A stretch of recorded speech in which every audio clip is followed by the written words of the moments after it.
welcome to video number 6, my food allergy series. My name is Arliss and I'm the owner of Health Styles Market. My store is located in Northeast Wyoming in Gillette, Wyoming. Please subscribe to our channel and click like on our videos. We really appreciate your feedback. Today's video is how to feed your fussy eaters, or another way to term it is how to make your own cookbook. So obviously when you have your food allergies tested, most people get their results back and are kind of shocked, stunned, and dismayed actually at the results.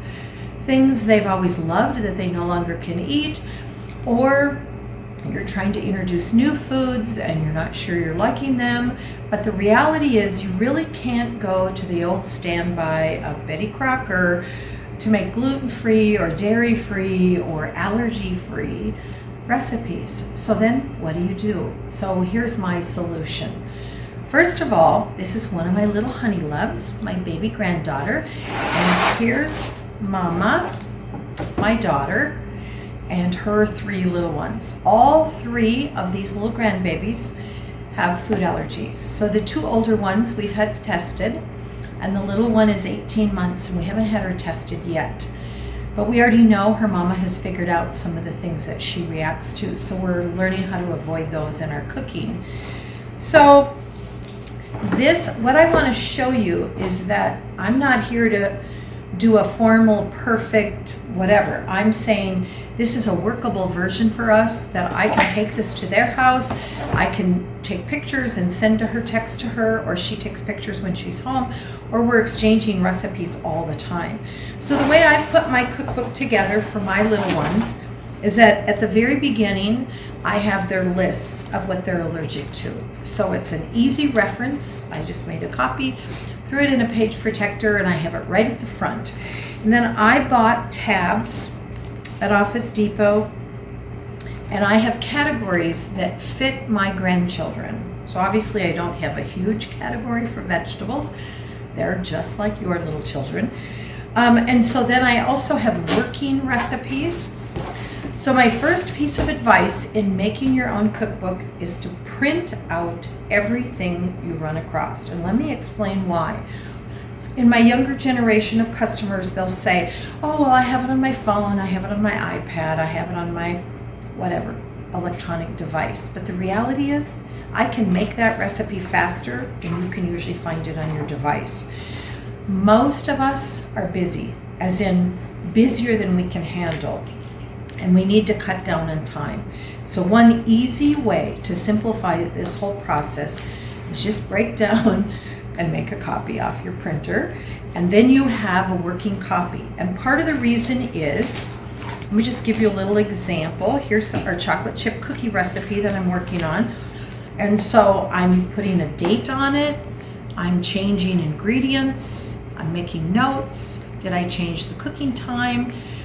In this particular one, this recipe recommends that you lightly grease the cookie sheet. And of course, I learned the hard way, and I put on here my notes say, next time, try not doing that. I also baked it in my oven for less minutes than what they called for, made notes. I also put on my copies, who liked it, who didn't, did the kids love it, or whatever.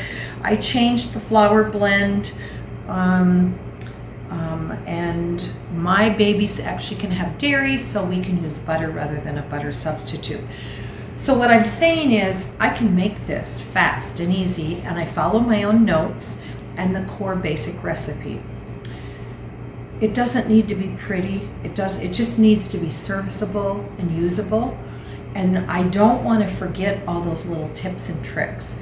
So that's just an example of one that gives us like a chocolate chip cookie recipe that they will eat and they like, and surprise, the big goal here is that nobody would be reactive or allergic to it. So what I've realized is, I have a pretty big cookbook here. What I've realized is technically I really only need a handful of cookie recipes. I don't need 45 recipes. I need one good chocolate chip cookie, one good molasses gingerbread cookie, one good, in other words, you want to take into consideration what your little family members like and will eat. I don't want to waste the ingredients, and I don't want to waste my time. I don't want to waste the efforts. I want products that are going to turn out every single time to the best of my ability, but be visually appealing to my grandbabies and my family, and also be delicious. So I really don't need 45, like I mentioned, cookies. I just need maybe five. And I can play with that until I get those different cookie recipes for them. And then those go in my book, and we're good to go. So here's a sugar cookie recipe. That's just another example. And I also happen to use this as the base of a fruit pizza.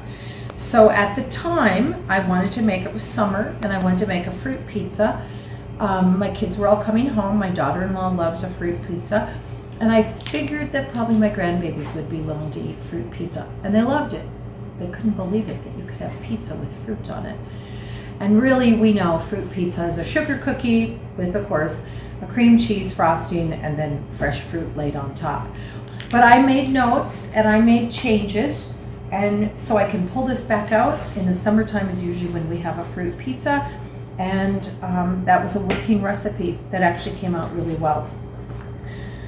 So some other things I just want to draw to your attention. I'm working to have a cake recipe, and my family loves chocolate, and so I'm working to have a chocolate cake recipe that I can make into, say, cupcakes that'll turn out every single time. So again, I'm making examples of that.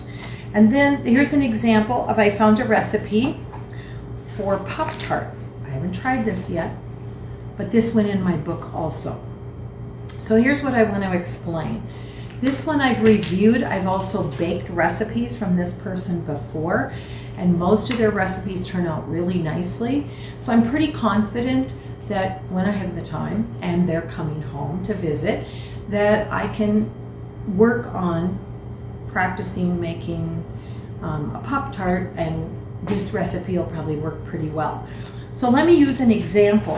When I first, before I went to the organized 3-ring binder system, in the beginning I just printed one and shoved it in a folder. That works for a long time. When you get more, or this is what I use as my backup, and this little ring binder is my working one, meaning I haven't made these recipes. I found them and went, this will probably work, they'll probably like this. It's easy, it doesn't have their allergens, and I can probably make this work. And so I keep that, but I didn't do any of that in the beginning. I just shoved them in the file folder, and I had them all contained. I dug through the file folder for the chocolate chip cookie recipe, boom, there it is. And I kept them in there all the time.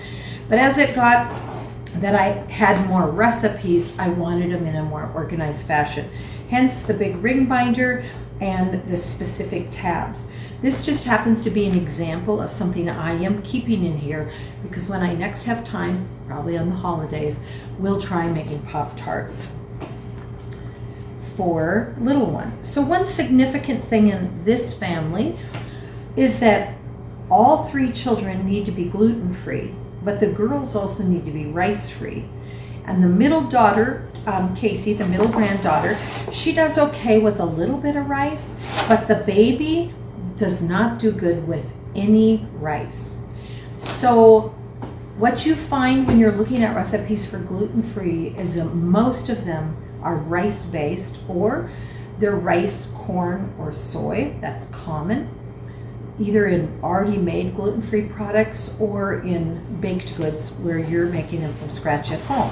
So we just happen to have our little grandson needs to be gluten-free and really reacts to corn and really reacts to soy.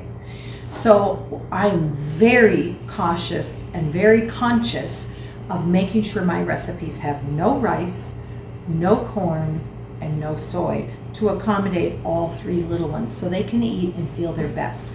So in future recipes and in future videos, I'm going to start a series that I want to invite you to be watching for, and Crystal will post and send out notices, and we'll also let you know on Facebook. And I'm going to be starting a series on how to be a gluten-free baker. And we're going to talk about recipes, how to make your own flour blend, how to avoid those individual ingredients that you know you can't have. And we'll be filming videos at our store, Health Styles Market, and then we'll be posting them on our YouTube channel. So please watch for those in the future. Let me go through here a few more that I notated. So this happens to be a working recipe, and again, this one is a bread machine recipe, and I've had to make quite a few changes on it. So it turns out fine, and the kids will eat it, but I know I can do better, and I like a challenge, and I like a gluten-free challenge. So I'm working on that. That's just one little example. And then I put in recipes like this that intrigue me. So our family, my husband loves Papa Murphy's pizza. We often do that because they have a gluten-free version when the kids come home. And my husband and my son actually can eat regular pizza. And then the other half of our family can't. The little ones, myself, my daughter-in-law is celiac, and my daughter needs to eat gluten-free. So Papa Murphy's, as an example, has an option like this that's like a keto pizza. So it has no dough, there's no crust. It's literally like meat, lots of cheese, and whatever toppings you choose. So because of all the high protein, it's very expensive, and we get it a lot at Papa Murphy's when all the kids are home. But I found this recipe. I haven't made it yet, but I stuck it in here because I want to remember that when they're home for the holidays, we'll try this. And my kids can all have dairy, and so we'll give this a try and just see. So I've made some notes to myself, and that's why that's in here, because I'm planning to make that this month. Let me show you this one. This is a page out of a cookbook that I bought when we got our first microwave.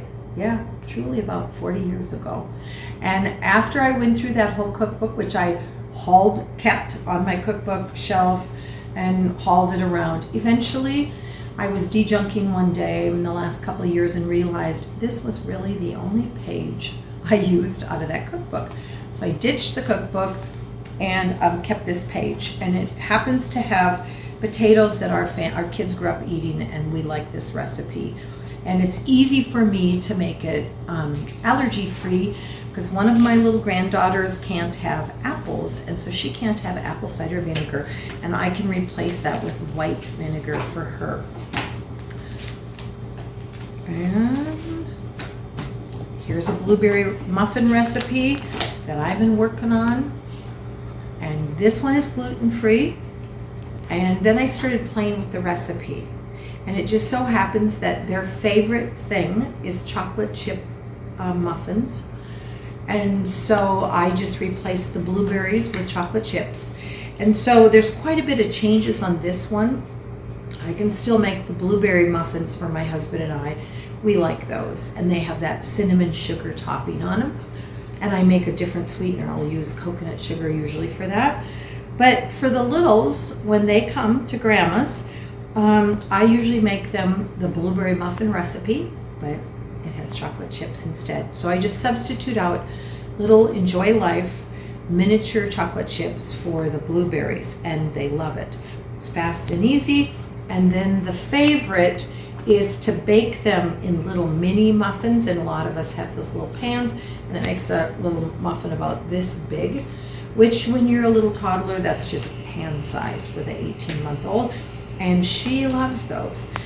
My little girls are getting old enough that they like to help, so you got to be really organized when you're baking with little ones. Here's an example of our chocolate zucchini muffins. And when you put chocolate in a muffin recipe, it's easy to sneak in things like zucchini, or shredded carrots is another example. Zucchini has less taste, so it doesn't dominate the recipe. And so that's just a fun little way to get extra veggies into your littles. So then I've got this new little category because I love tea parties, and I have a teacup collection and a teapot collection and all that kind of stuff. And I've been waiting to have little granddaughters so I could have tea parties. So we've just started having tea parties. Excuse me. So this is my new tea party category. And we're putting things like when I get ideas or I'm making menus for a tea party. Here's an idea. This was a keto recipe. I'm not keto, nobody in my family is, but it happens to be because my little ones can have dairy. Keto recipes often work for them because it doesn't usually have soy or corn, and of course it doesn't have gluten, and it doesn't even have rice. So I found this little recipe which doesn't look like much at all, and the 5-year-old has asked for it repeatedly because she loved it and she loved to make it. So maybe we'll demo that someday, but really all this one is we put out a parchment paper on a baking sheet, laid out sliced mozzarella cheese, and then they helped put on those little mini pepperoni slices, and then you pop it in the oven for literally 5 minutes. Just enough so it melts the cheese, but not enough that it's running. It just softens it. Pop that out of the oven, let it cool for a couple minutes, and while they're still warm, you just roll them up into little pizza rolls. And then I serve them at our little tea party with little tiny cups about this big around, with, you know, a tablespoon or two of pizza sauce. And they just loved it. And they ate and ate and ate. This I just bought at Walmart, and I just wanted to show because my little girls like hearts.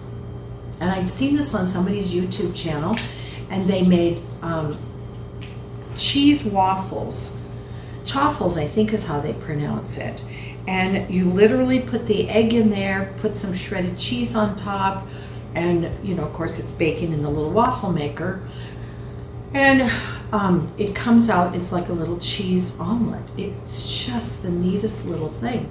So I had to have a heart waffle maker, and I took it to their house, and I'm gonna need to buy another one for me at my house because they loved it so much. And so we broke an egg, sprayed it with a little oil that they could have, broke one egg into a little dish, stirred it with a fork like a scrambled egg, popped it in our little waffle maker, closed the cover, and it made this beautiful puffed, soft scrambled egg, and the girls absolutely loved it. So I keep that in my little tea party ideas. Then I want to show you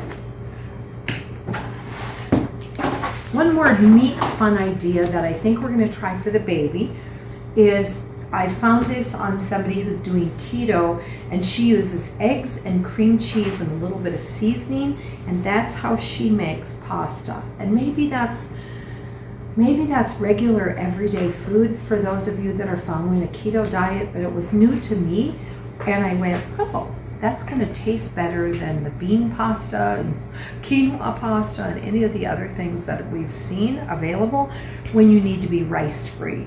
So we're going to try that. That's one idea. But the baby can have dairy. So then I want to show you a little progression here of another angle that we use. So this was the beginnings of making gluten-free waffles and making them allergy-free for this little troop. And so I played with it, and here's all my changes and blah, blah, blah. So then I tried another recipe. We played with that. And then eventually I sat down and put both of those recipes together and came out with a gluten-free recipe that turned out every single time. And we did power cooking for waffles. And so then I got my daughter on board, and she started making these waffles for the littles. And then when she's made this big batch, she puts cookie sheets with parchment, and you lay out the already cooked waffles, and then you put the tray into the freezer, and literally that's known as individually quick freeze. And the reason we do that is because then they don't stick.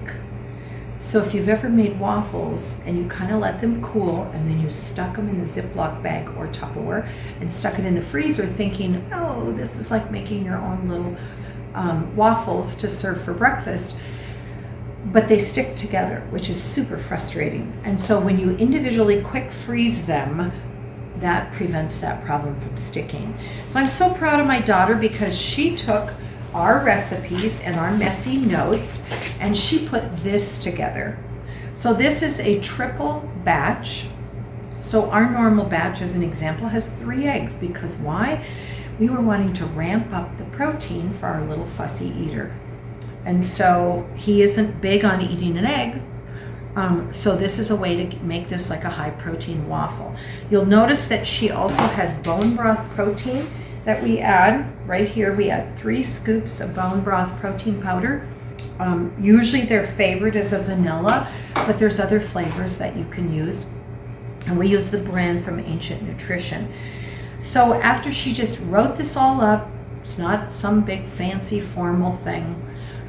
She texted me, I photocopied it, or printed it, and now I can add it to my cookbook. So if they're home and we need to make waffles, I'm making Mama's recipe and it turns out just the same as what they enjoy at home. This makes 45 to 50 waffles. So when you have 3 little eaters, it lasts for quite a few mornings. They just absolutely will love these waffles. They'll eat them literally almost any time. So that's a fast, easy way to organize your kitchen, but also to keep your recipes organized and making it simpler to follow allergies for little children, especially fussy eaters. I also want to just mention about there is no wrong way to do this. You want to make it so that it works for you. The categories need to fit you and your children and what they'll eat and what they won't eat. And like I said, this is the fastest, easiest way to start is you just stuff them into your file folder. And when I got enough of them, then I bought the folders and the dividers and organized it. And now I don't want to be without this. It's just made allergy cooking so much easier. If anybody has any questions or comments, please post those at the bottom of the video.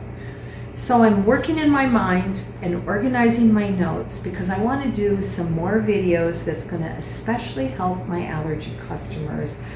They've had their allergies tested, which of course you know we offer that through Dr. Clint Peterson at Health Styles Market here in Gillette.